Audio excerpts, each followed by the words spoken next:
Welcome back, everybody. Let's talk for a minute about what some called an alarming study that found women who undergo menopause before age 46 are twice as likely to suffer a heart attack or a stroke as those who go through menopause later in life.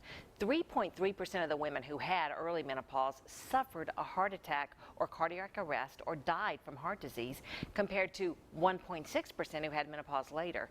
And 2.6% of the early menopause group had a stroke during the study, compared to 1% of the others.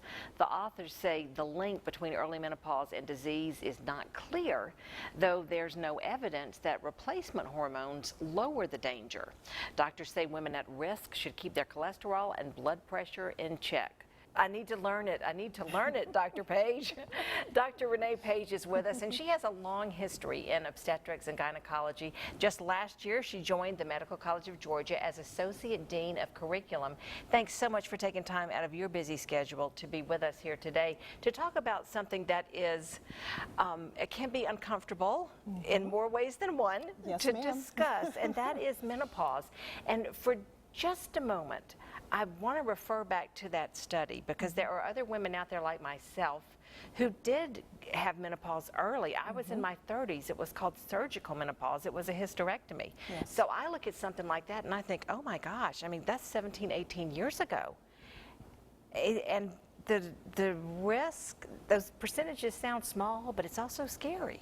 That risk is very real to you because it applies to you and to your compatriots, so we have to really address it.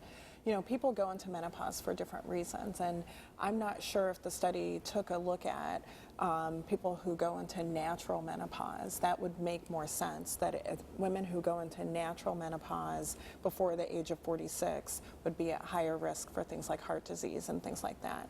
Women who undergo surgical menopause are probably at risk for other things, surgical menopause for fibroids, for endometriosis, for lots of reasons. And when you have your uterus removed, that's it does put you in menopause, but because you're not having periods, but the removal of the ovaries is really the definition of surgical menopause, because that produces hot flashes and all those kinds of things. Yeah, because your hormones then are gone. Boom, they're gone.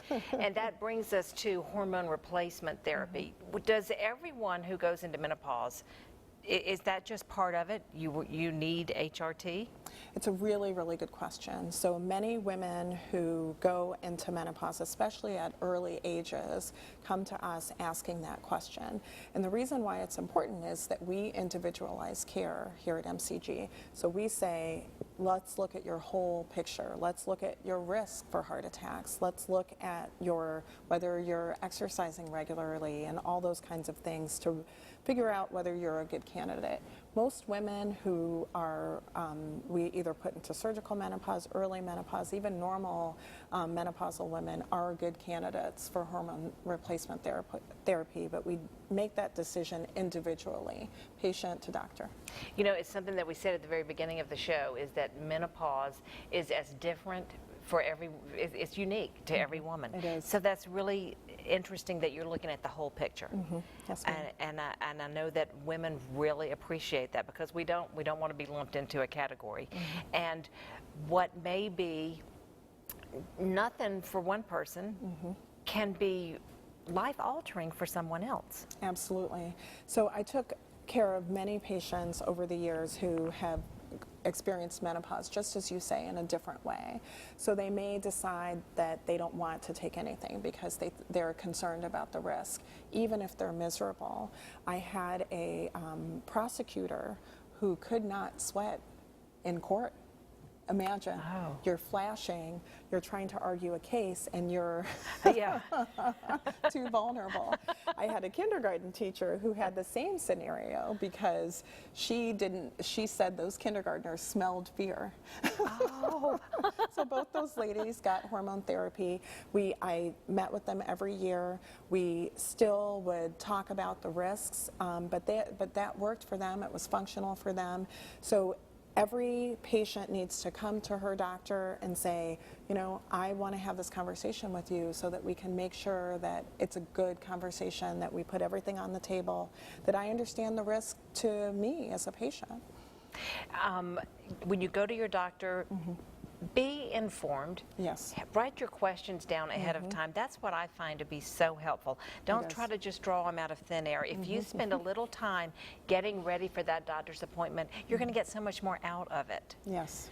All right. You have a lot of questions. You've been emailing me some things that you want to know from the experts. And when we come back, we're going to hear from you. Coming up, answers to your questions. Dr. Page takes on our viewers' email after the break. This is